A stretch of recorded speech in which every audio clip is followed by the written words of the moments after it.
California. Is it nice over there? It's nice. It's always nice over here, you know? I cannot complain. It's always nice. Let's say, okay, I'm going to be crooked. I don't know why I'm crooked. Sorry, you guys. My little stand is a little crooked, but it's okay. You're good. You're good. So I was just telling them, I'm so excited to have you on. You are amazing. You're a celebrity love coach. We've known each other for years. Yes. You are so good at what you do. You just embody it all. Like, that's what I was telling them. You just know your stuff. You embody it all. You talk about, you know, specifically driven women, like never settling. I want to get into that.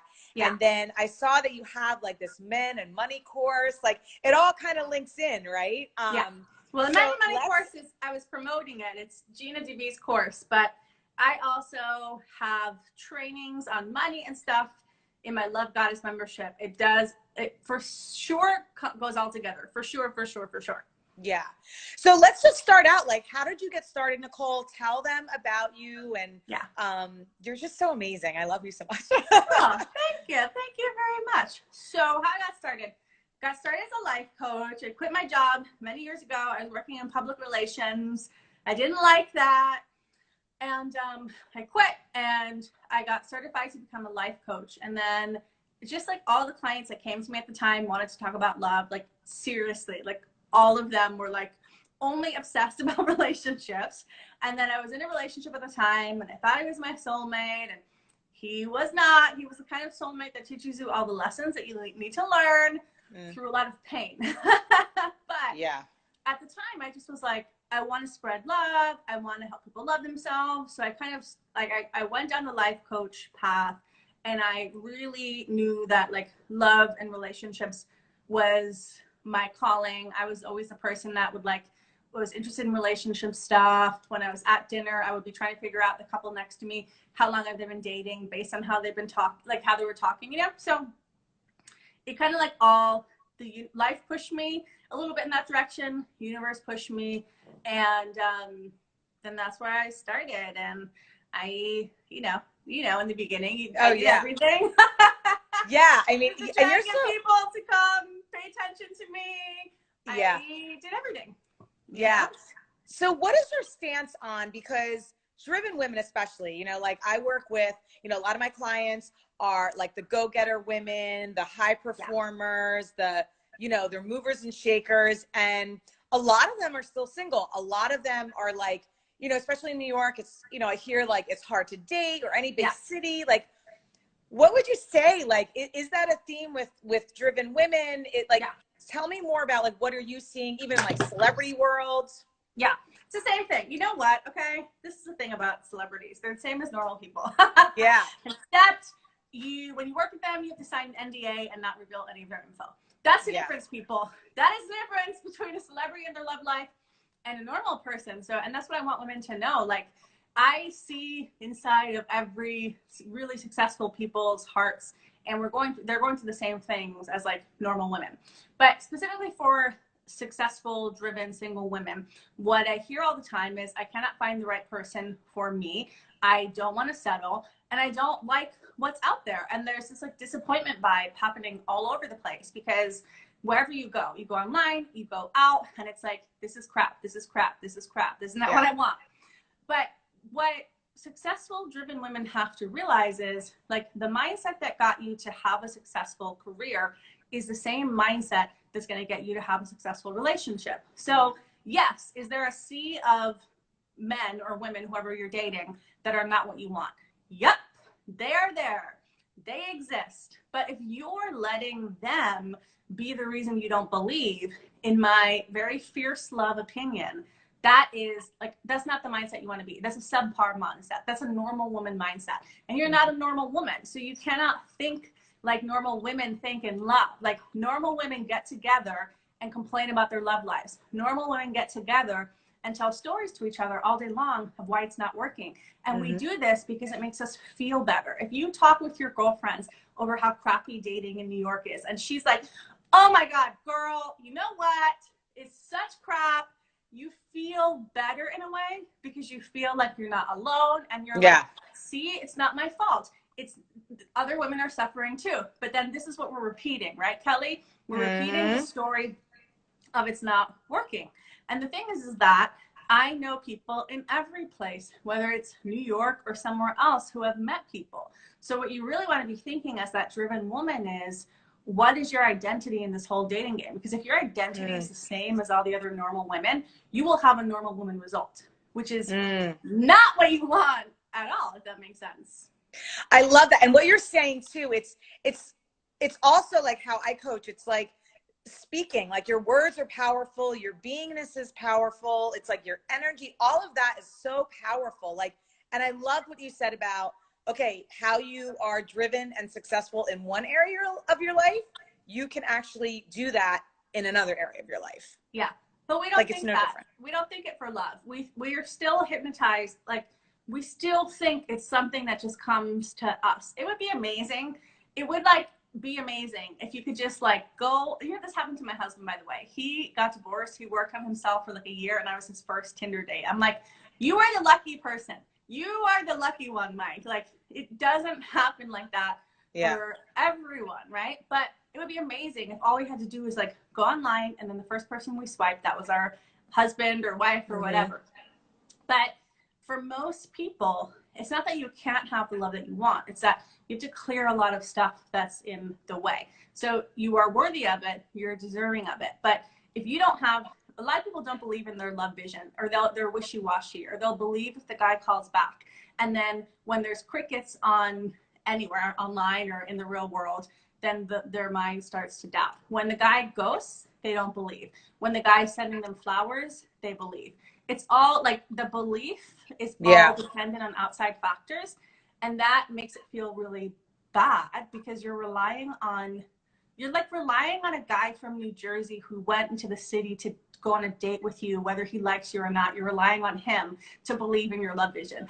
You know what I mean? I'm saying that because I know probably a few people in New York are watching you, and they're like, why am I letting this dude from Jersey, nothing against people from Jersey, but you know what I mean? Why am I letting him be the determiner of what I can have? It's like if you have a business and like the one client says no, and you're like, I'm gonna shut down my business. Yeah.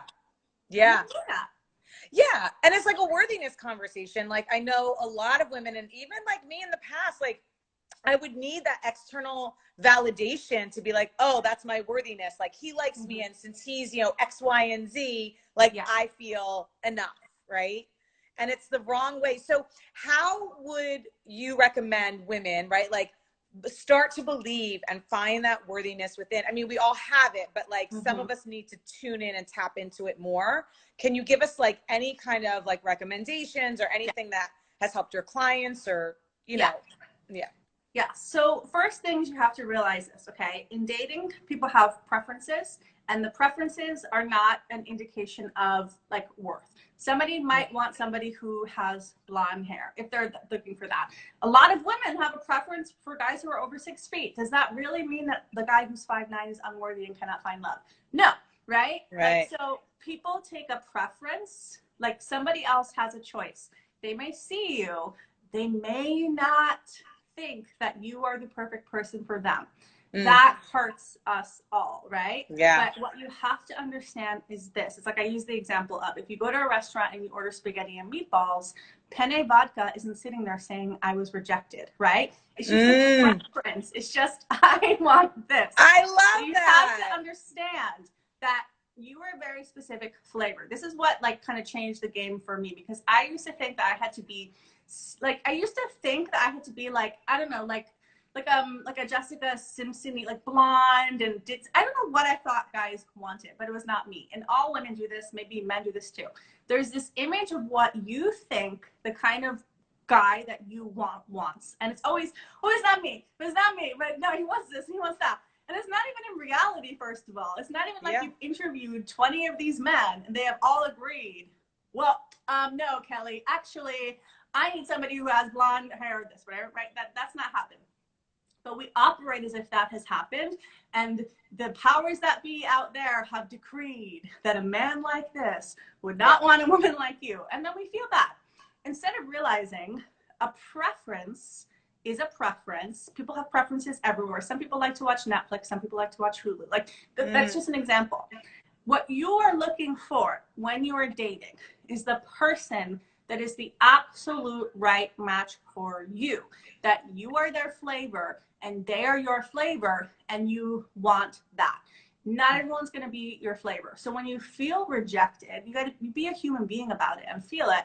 But then that's when you have to not reject yourself. Women feel rejected, abandoned, left, ghosted, ignored, and then they do it to themselves even worse. Yeah. And that's the part you can control. So like when I was dating, I would say to myself, even if I feel abandoned, the guy ghosted me. Even if I feel abandoned, I'm not going to abandon myself.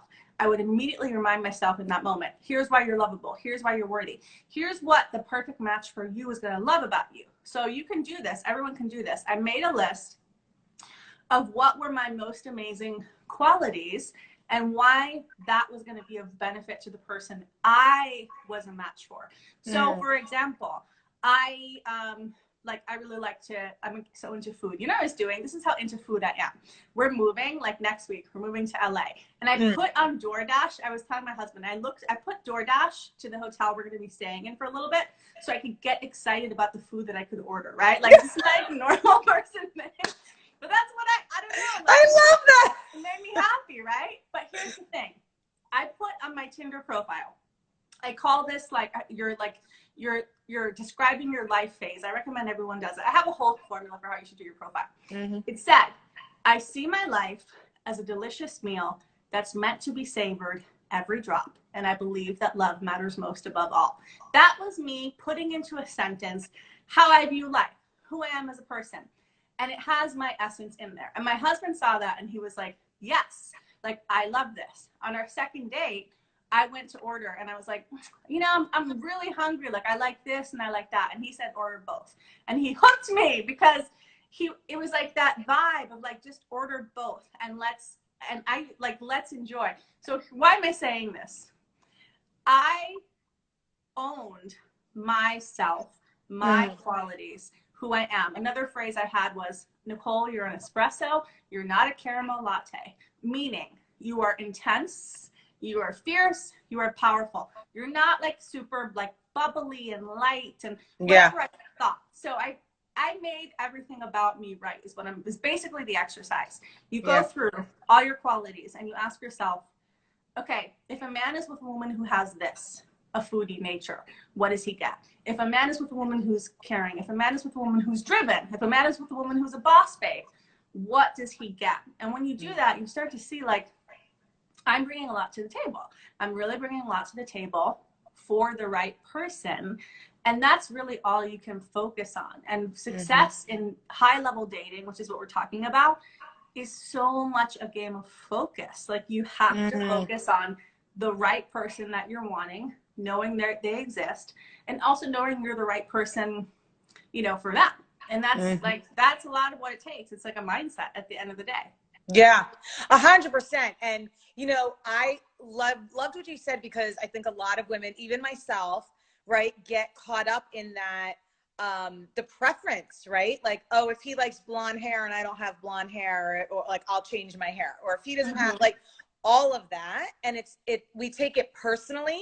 And I think a lot of women do. I know I used to, and it's like, wow, okay, no, it's just, so I love your definition of even like the food, like it's you know, penne pasta or it's not a preference, is not a rejection, people. It's simply not. And also the thing is like, you don't know why in dating, you don't always understand where someone is coming from, meaning they might be in a fear-based place. Their mother might have told them, you need to be with a woman who is blonde because that's the only real woman. Like, you don't know everything that's going on in that person. You don't know if they're in a place where they're ready to date and open. You don't know if they're in a place of fear. So to make an assumption, basically we have to stop making an assumption that the other person's behavior in dating means I'm bad, I'm wrong, and I'm never gonna have the love that I want. Like, we have to stop doing that, because that's really the thing that leads you down that rabbit hole. And then you're complaining with your girlfriends about how crappy it is. And you're feeling very disempowered. We can't always choose. We can't decide if the guy ghosts sometimes, or if the relationship moves forward. But we always can choose what we make it mean. And I really encourage women to make it mean something good. If the guy ghosts you, it's like, thank you, universe, for moving the wrong man out of my way quicker. I must just be getting more and more aligned. If the guy messages you and is like, I don't know if I can curse, wanna F-U-C-K.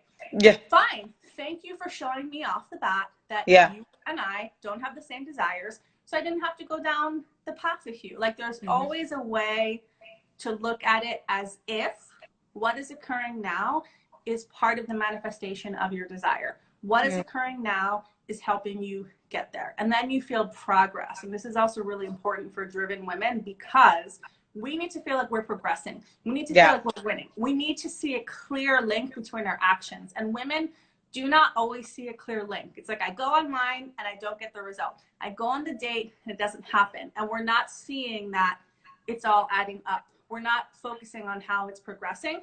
So we see dating life as like kind of like this like sucky area. You know what I mean? That like we're not getting ROI. We're not getting growth year over year. We're like, come on, like get it, you know, like it's like this thing that we feel we don't have control over. Yeah. You know? Yeah. So I want to talk about that because, right, like driven people they're used to seeing results, right? They want results, like, and so is it, and some of them are like, oh, well, online doesn't work because it didn't work for me before. Yeah. Like, so what is